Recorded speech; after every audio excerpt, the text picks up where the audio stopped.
So I'm Coach Brian, and today we're talking about healthy aging and how to guide yourself through the best possible lifestyle, health in your day-to-day, everyday life, so you can actually experience all the great things life has to offer, and not just let life happen to you or at you, and you just not get the lifestyle you're looking for, especially as we age. Nobody wants to show up at age 70 with a multitude of different health issues that are really not only holding them back in their everyday life, but are holding them back to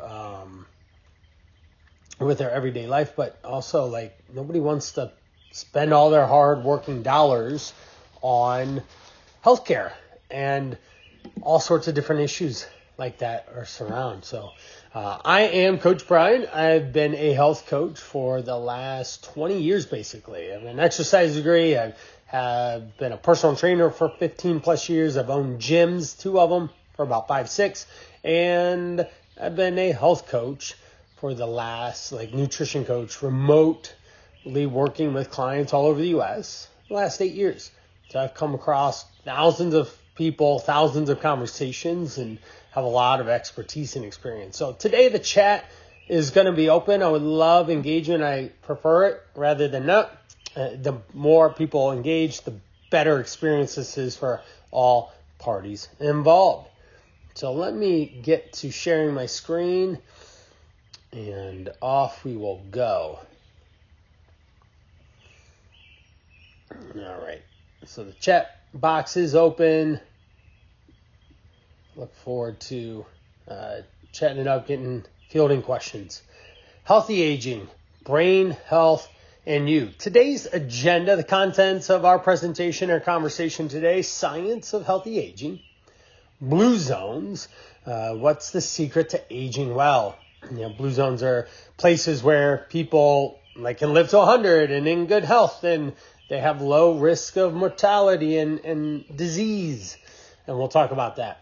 Staying sharp. How do we make sure that we're cognitively and physically functional to the standard of life that you're looking to enjoy after these, I'm 41, so I'm in a very busy time of life. 4 kids. I have been self-employed for the baker's dozen years, something like that. So there's a lot of context to just having school activities, sport activities. I wake up early every day to get my kids to school or to a sport event, and then I have to work and all that stuff, right? Everyone is doing something there. So what is the science of healthy aging?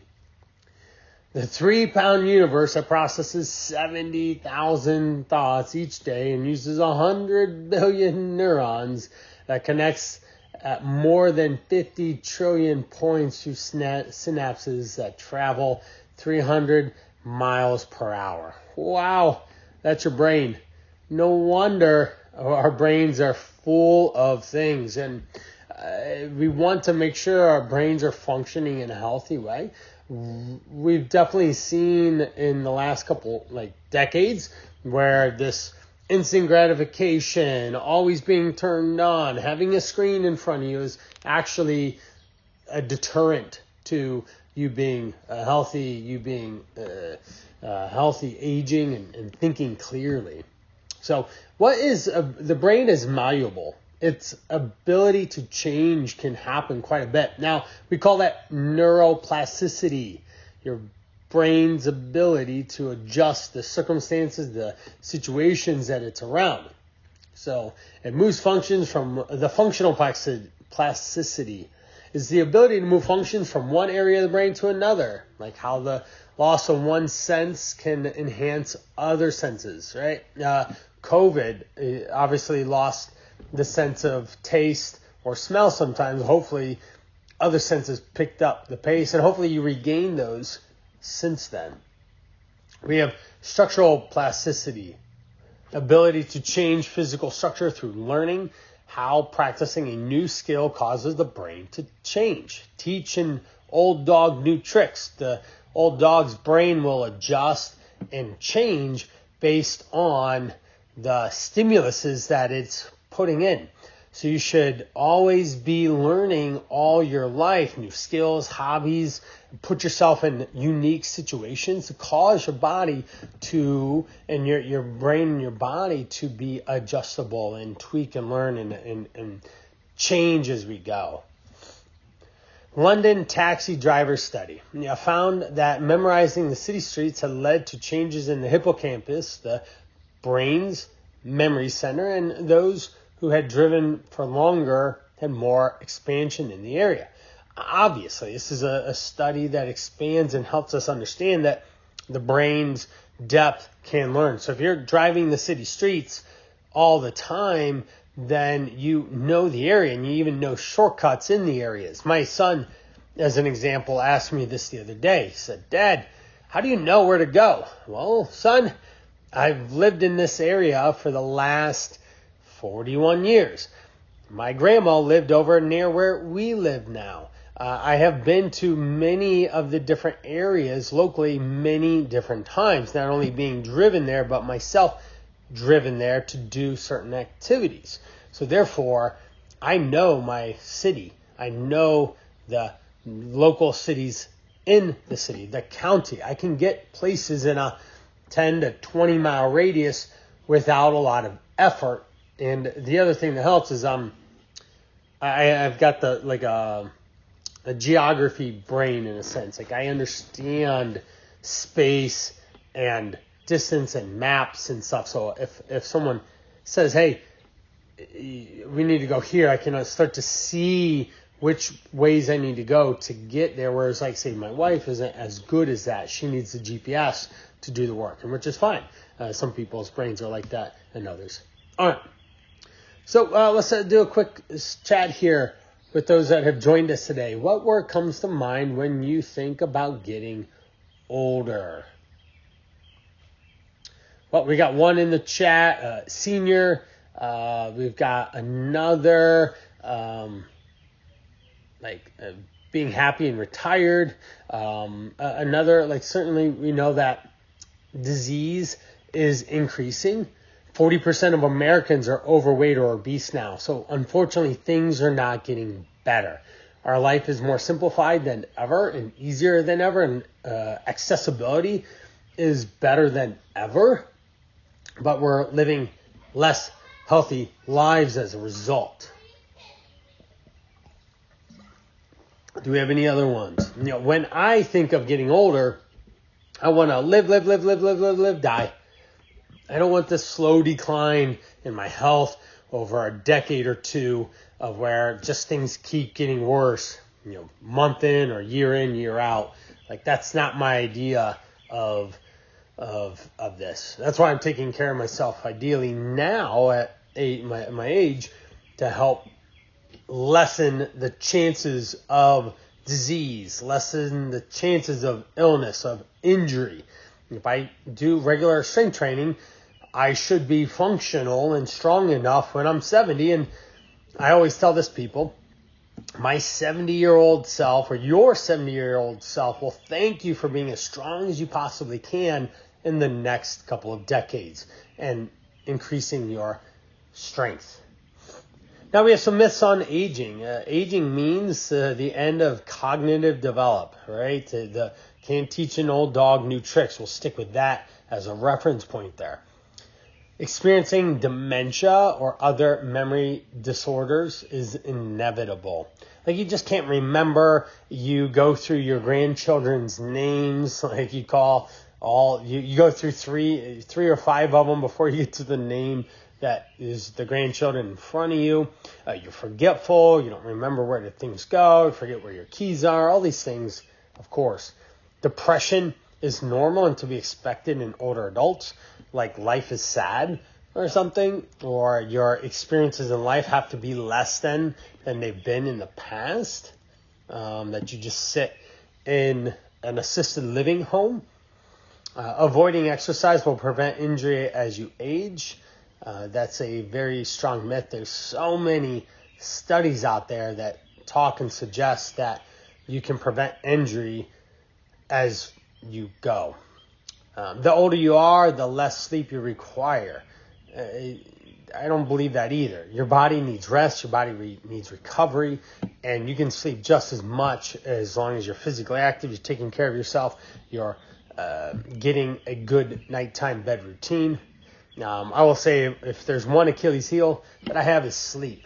Having children, having a busy schedule, having a night out for a wife, those always complicate me getting to bed on time. It's an excuse, right? I can certainly go to bed at 10 p.m. every night. To be honest, I have phone calls that go till 10 p.m. So that can be a challenge for myself to get to bed earlier. All right.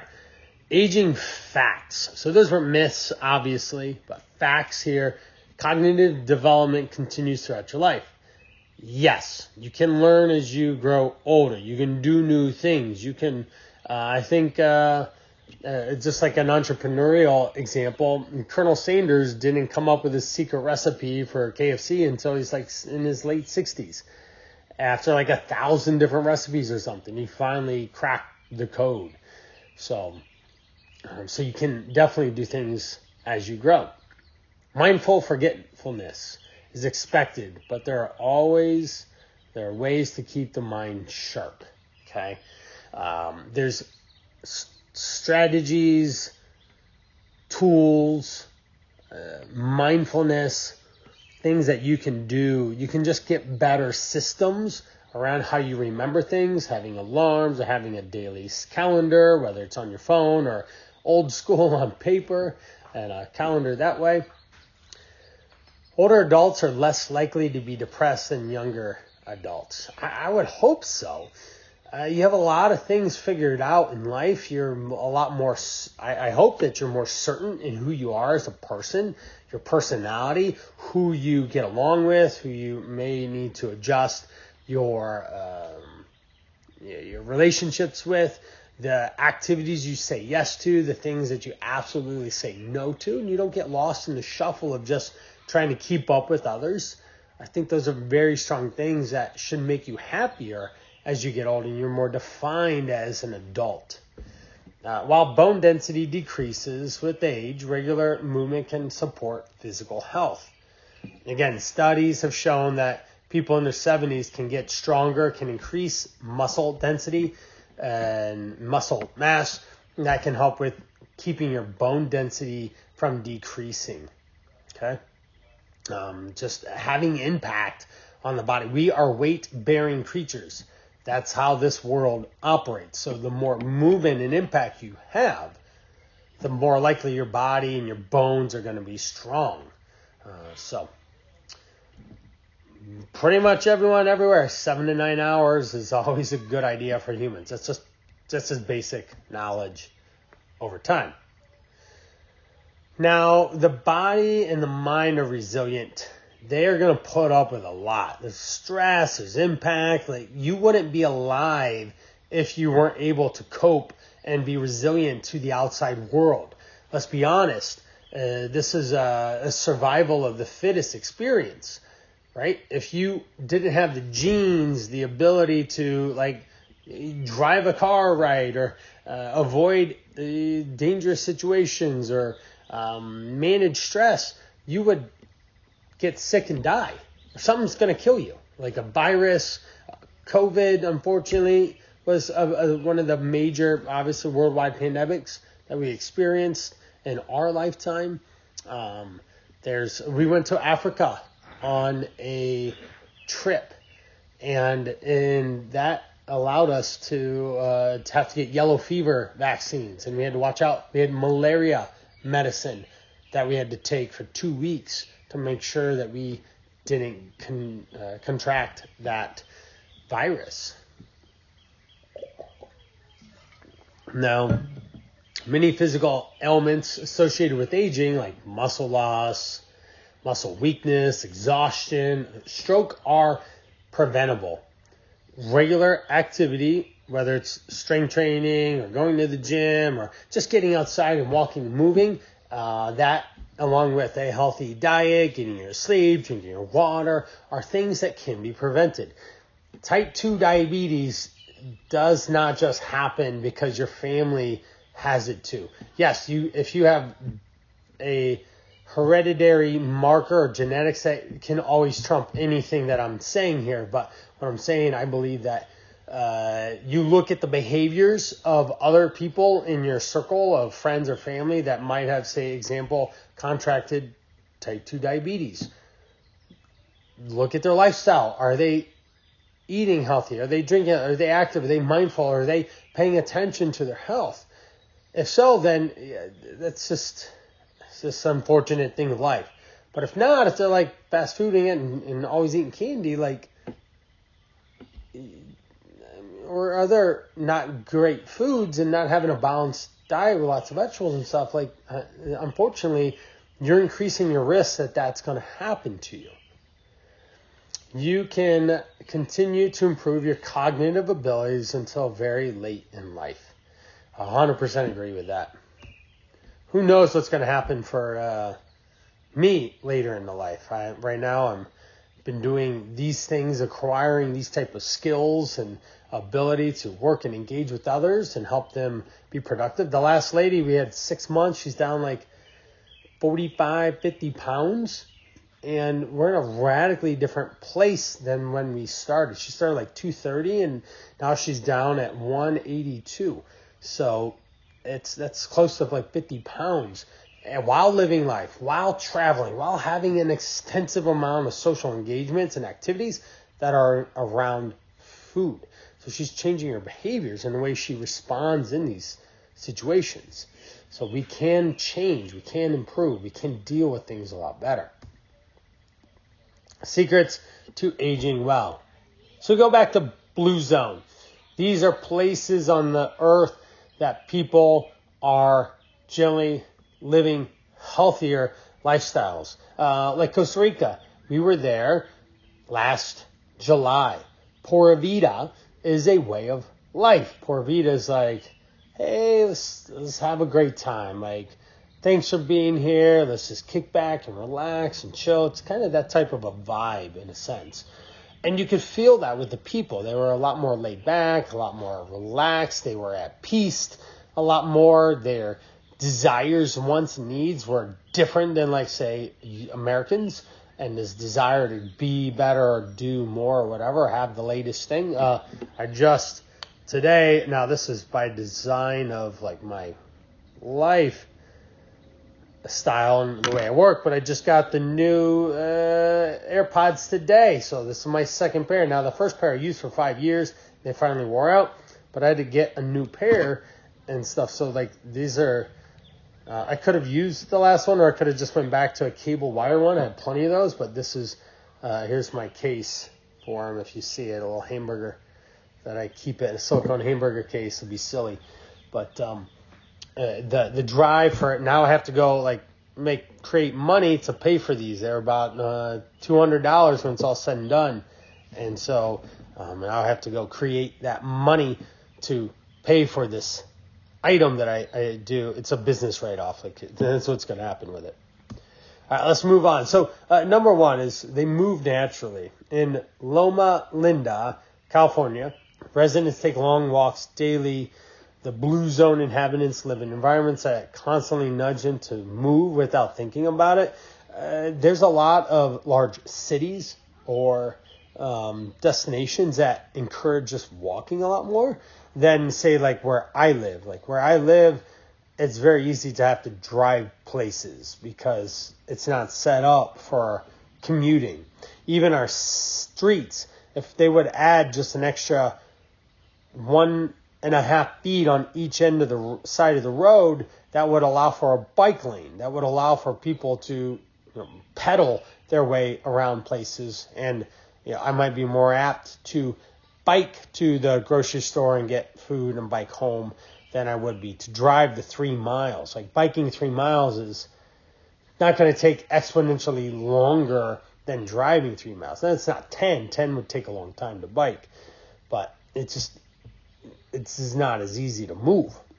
So in these places, just you move more. The weather can obviously have an impact. You saw where a lot of those were kind of a little bit closer to the equator, so weather was always generally nicer. Make movement slightly inconvenient. So like taking the stairs, park farther away, walk to your airport gate, do your own yard work, your housework, get a dog and walk the dog twice a day. Those are easy ways to get more movement in. Find friends or people that you can do physical activity with. Number 2 is knowing your purpose. The Okinawans call it Ikigai, and Nicoyans call it Plan de Vida. Why I wake up in the morning is the meaning behind that, the purpose to what they do. So people in blue zone inhabitants express more clear goals in their life, which result in them just taking better care of themselves, both physically, mentally, emotionally. Just having a stronger why of why you're here in the first place helps create the desire, the drive, or the ability to improve your own health and lifestyle. I have a strong purpose for what I do in work. I help people improve their health, their fitness, their nutrition. My work is fun. I get to talk to people about self-improvement every day. Now, didn't say that it wasn't hard. I get to overcome people's habits, their perception, their sticking points, their plateaus, their everyday life situations show up. And those are things that I need skill sets or planning or an understanding or study or more experience on. And those are things I get quite a bit from the engagement that I've had with people. Now, take internal inventory of yourself. Certainly there's too many self-assessment tools on helping you better understand like your why or why you wake up or what are the purpose of what you do every day. Create a personal mission statement. I help people improve their lifestyle through educating them around nutrition, fitness, and creating an active lifestyle so that they can live the life they want. That's a very strong mission statement. I just popped out off the top of my head.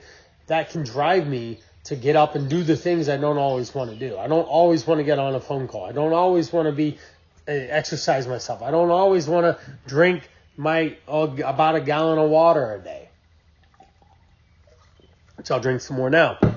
I don't always want to eat vegetables, but I do it 9 more times out of 10 in a sense to help make sure that I keep in alignment with what my big picture goals are.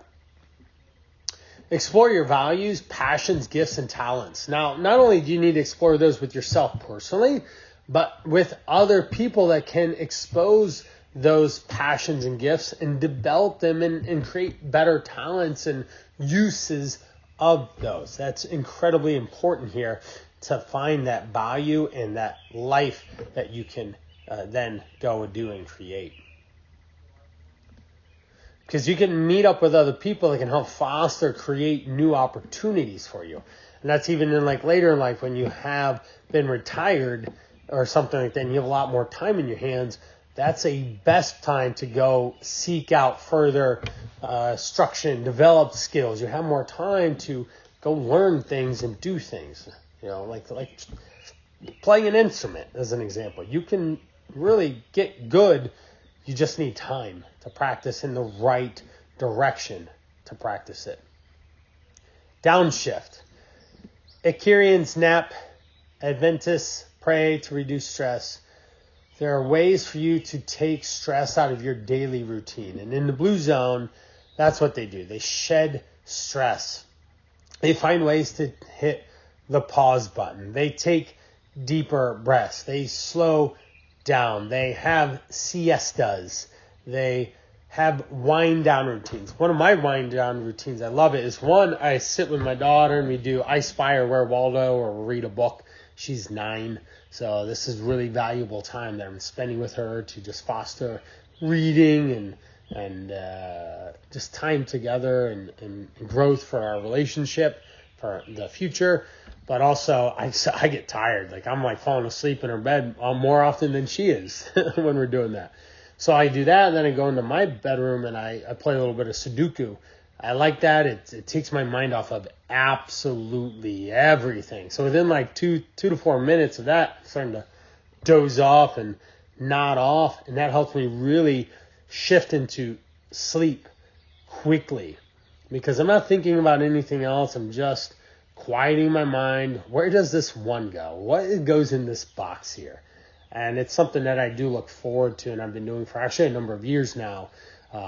Sometimes I'll read, but more often than not, I'm playing Sudoku before I go to bed. My phone sits in another room, not in my room, so I avoid spending too much time on my screen because I will do that. I will then lose sleep time because I'm scrolling through Facebook on something that doesn't mean much to me long term.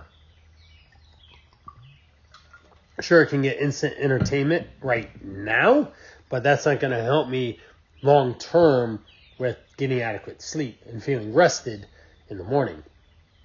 Politely decline invitations or requests for help.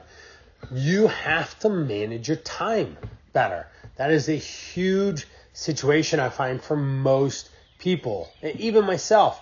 I too don't manage my time as well as I could, and because of that, I am challenged. I am there's an impact here. There's ability to waste time or going to places. I talked to Nina. She went to someone's house on Memorial Day, and her reflection of that experience was that this really wasn't worth it. This is just an acquaintance type of relationship, and I shouldn't have spent 4, 5, 6 hours at that engagement just to show face and say hi and smile. It unfortunately didn't fulfill her, meet her needs, and is something that we talked about, she's just going to avoid in the future.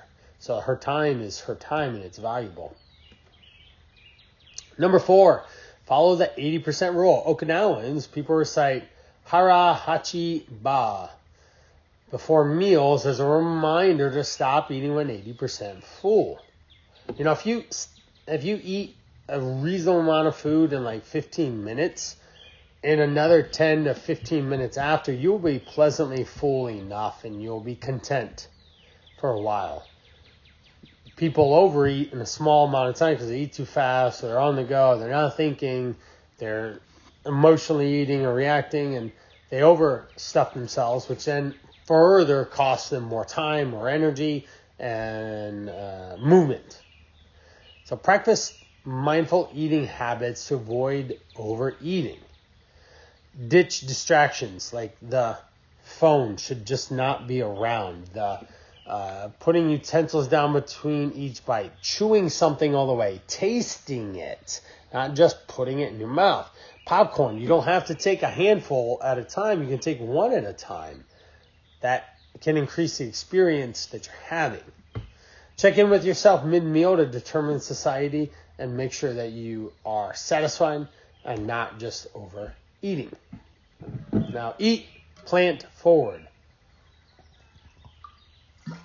What this means is plant-based diets are consumed and meat is consumed for the Icarians 5 times per month. When you're eating plant-based foods, we want tons of vegetables, some fruit, good healthy fats, and we're avoiding fatty foods. We're avoiding sugar. We're not just being carboholics and just having pasta or wheat-based foods too.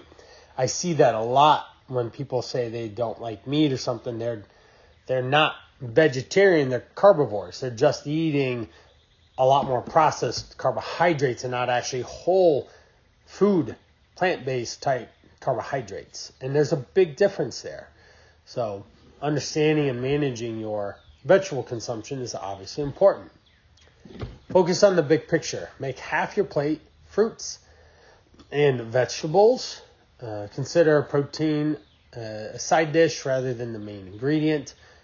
Get creative with your protein, meaning beans have protein in them. Broccoli has protein in it. There's healthy fats like nuts and seeds that have protein in them as well, and that can add to your overall protein amount in the day. So it doesn't all have to be just like a meat-based protein. Certainly not a fast food-based protein. So here's some examples. A cup of tempeh, 34 grams of protein. A cup of soy, 20. Edamame, 18. Black beans, 15. A cup of chickpeas, 15 grams. So that can be adding to your daily amount. Anti-aging foods. These are omega-3 based foods. Things like chia seeds, walnuts, soybeans, squash, Brussels sprouts. Definitely have different types of anti-aging type properties, and you want a good blend of plant-based foods from fruit, vegetables, healthy fats, nuts, seeds. Well, we want to moderate alcohol use. It's really easy to overconsume. And Adventists in Loma Linda do not consume alcohol or caffeine, and people in other blue zones drink moderately, less than 1 or 2 glasses per day, or even in a week. So alcohol can be detrimental to long-term health in the amount that you're using. So we want to make sure that you're not doing too much. So certainly if you do enjoy a beverage, you need to have a limit. We need to choose alcohol-free days if you need to help with maintaining that. Like say Monday through Thursday are absolutely no alcohol, allowing 1, maybe 2 over the weekend could be an enjoyable experience. Hold drinks in your non-dominant hand so that it's just less likely. Like I'm a right-handed person, so I eat with my right hand. Even eating with your left hand gets things slower and more intentional. Same thing with drinking. Now, belonging.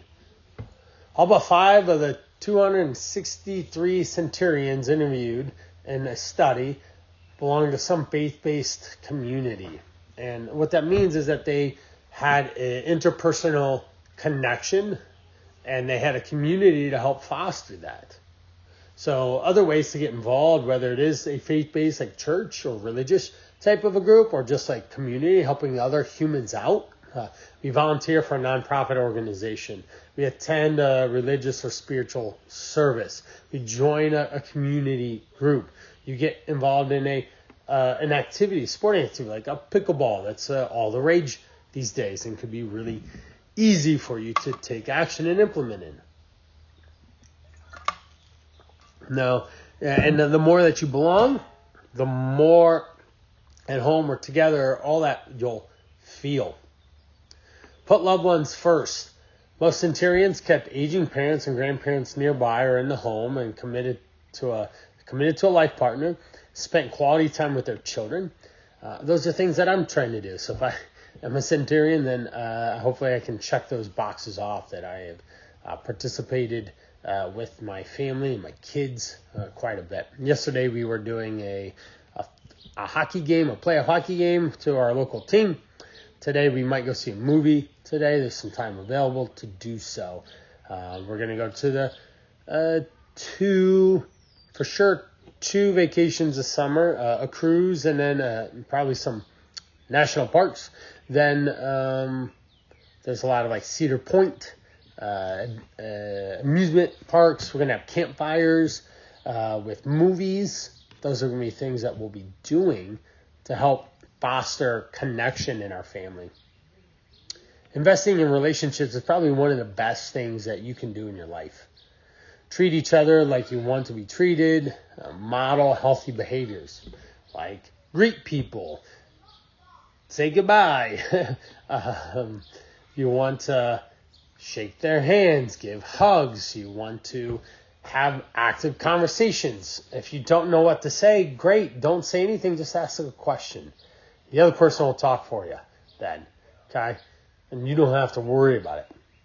Practice patience. It's always. If we can just take a pause when something happens, if we can pause, a brief time out, take a deep breath, your reaction to that situation to be significantly better, practicing patience and to be able to refocus yourself to come to whatever's ahead of you a different way. Now, finding your tribe. Okinawans create moawas, groups of 5 friends that commit to each other for life. This is one thing I've heard time and again. The 5 people you spend most of your time with have the greatest influence on your life. Okay? And with that, it's super important to understand that you want to have close people that you can share with, that you can express yourself with, you have connection and feel together with. Social circles, we're humans. You are a social creature. You need to participate in a social way. I have a 2 buddies coming over. One's bringing his son. We play hockey together with my kids. We did football. That was a workout yesterday. My buddy and I are 41 and our kids are 14. So that was, we've been playing them for like 2 or 3 years now, and they've grown this summer in comparison to last summer. So they're a little bit faster, stronger, and obviously a lot bigger too. Make new friends, attend a meetup or networking event, try new hobbies or activities, say yes to invitations. I was on a coaching call with someone, and I literally on the spot said, go to meetup.com. We're getting into a young entrepreneurs group, and you're going to go to it. When? Where is it at, and when are we doing it? Well, him, metaphorically, me with him. But why? Because he needs to connect with people. He lives right outside of New York City. So it's really important that he finds and connects with people that can make a big impact in his world, especially with, there's millions of people there. He's got to find a couple that he can really spend time with. And we don't want to just accept all invitations. Again, we need to make sure that we're setting boundaries and times and space. Now, Dr. Mark Hyman says this: the lessons are clear. Live close to nature, love deeply, eat simple, food raised sustainably, ideally by your own hands if you can garden and all. Move naturally, laugh, rest, actually live, and live longer as it turns out. So when you do these basic conceptual things, you will live longer. You'll be happier. You'll be more content and at ease. So let's chat. Which of those 9 things, the habits, do you do well? Which do you want to practice more? I'll actually go back through them so that you see them again. Let's go back a couple. So number 1 is move naturally. Number 2 is knowing your purpose. Downshifting. Be able to spend time in pause and rest. Follow the 80% rule. Eat plant forward. So eat a lot of plant-based foods. Use alcohol in moderation. Belong to groups. Be connected, especially in your internal self. Put loved ones first. We're humans. We need to have connection. Find your tribe. Connect with people that are similar to you. So which ones do you think? The chat is open and available. All right, someone says belonging. They find that connecting with their family is such an incredibly best time for them to be spending with close people and fostering those relationships even more. That's brilliant. Another one's going to double down to getting more vegetables in on an ongoing basis so that they're able to help manage getting healthier naturally. That's excellent. The one that I would do is, for me, it's like continually knowing and refining my purpose. Like, why am I here? What am I doing? How do I make impact? How do I live a satisfying life? And therefore, I will get more of what I want in my life too if I also help others through my purpose and passion. All right, excellent. Staying sharp. So how do we put this all together? Now, aging and cognition, your ability to think, declines over time. Your working memory goes down. Your declarative memory. Your attention is divided, and it's hard to maintain attention a lot easier. What maintains is a procedural memory. Like you remember how to tie your shoe. You remember how to drive a car. You remember how to do these habitual things. Make breakfast in the morning. Make your coffee. Things like that. What can improve is your verbal abilities. You still can connect. You can learn new things. Spatial reasoning. Your ability to move yourself in space. Abstract reasoning. The way you think can still be shaped. Okay? Old doesn't mean rigid and dying. You can still math and do different things. So here are some ideas on things to learn. So foreign languages, that would be really cool. Painting, playing an instrument, DIYing your house. Pick out a project that you could do. I've done a lot of DIY projects. I've had a lot of YouTube learning lessons. My latest one actually this morning was I'm having a wire kind of short out and trip a fuse to my hot tub. This is causing a problem because it's new and I need to fix it so I can keep my hot tub running. So I have to go learn some new things of why is the fuse getting tripped through something that's been there for years, like 3 years, no problems, and now there's an issue. Photography, gardening, cooking, something as silly as juggling could really be an easy way for you to learn new things. Now, testing recall. Try chunking information. When you group information into a chunk or together as a unit, it's a lot easier to recall that information. You put things into different similar packaging, like grouping foods together, grouping letters together, numbers, think of like a phone number. They're chunked together, 334. So you can remember a phone number a little bit more that way. Music is chunked together of chorus and the lyrics, and it goes through the song. Use mnemonic devices to help attach meaning to things. It's the Michael Scott method of learning names is something that always comes to mind. And if you take someone's name and you start attaching that name to a meaning behind it, Andy Shepard is the guy I just met. Andy Shepard is the father to Griffin. He does this project for running. He is really tall. He's very social. When I group those things together, I can now recall Andy a lot better, easier. Practice repetition. So with repetition is obviously the perfect practice makes for perfect, making it actually work. So we want to make sure we're doing the reps, putting in the time, the effort, and energy to learn and repeat. Writing things down, of course, is get it out of your head, get it on the paper. Be able to also space things out, having better timing, planning, preparation, and stuff to help will allow you to manage your time and ability to manage stuff. So here's some ways to challenge yourself. Jigsaw puzzles. You're looking for attention to detail and images. The image, you're looking for the pieces that fit together. There's a lot of concentration and focus. Sudoku. Where does this number go? I would like to solve that one. I probably could.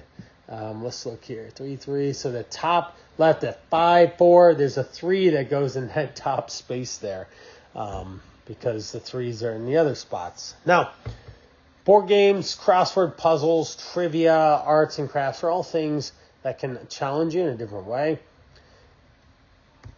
I like Sudoku the best out of those for me personally in this season of life. I love board games too. I'd love to play board games with adults or games, period. That'd be fun.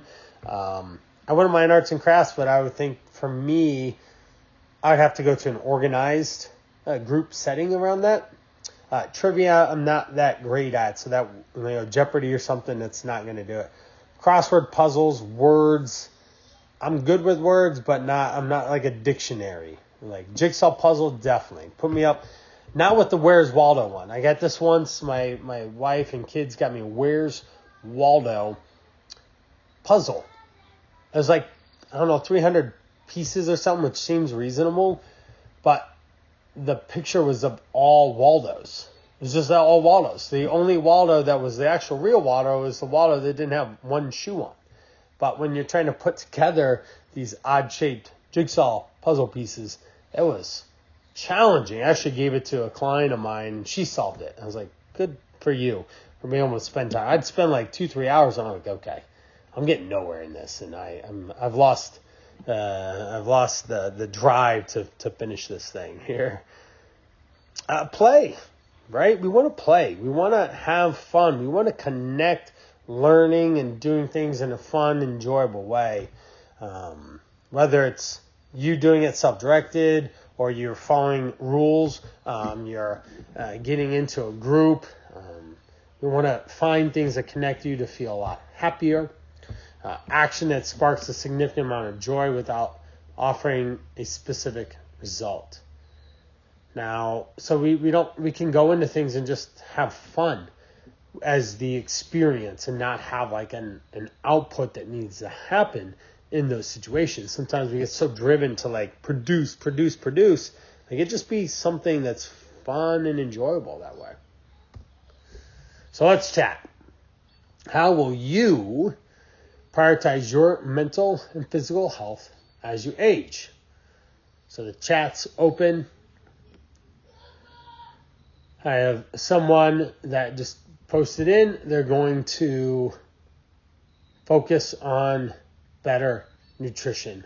Having more vegetables, especially since it's summertime, it's a lot easier to get those in, and that's something that we want to prioritize. Another one is going to, they already know a different language, but they're going to practice it a little bit more and engage with it. Even going into a group of people that can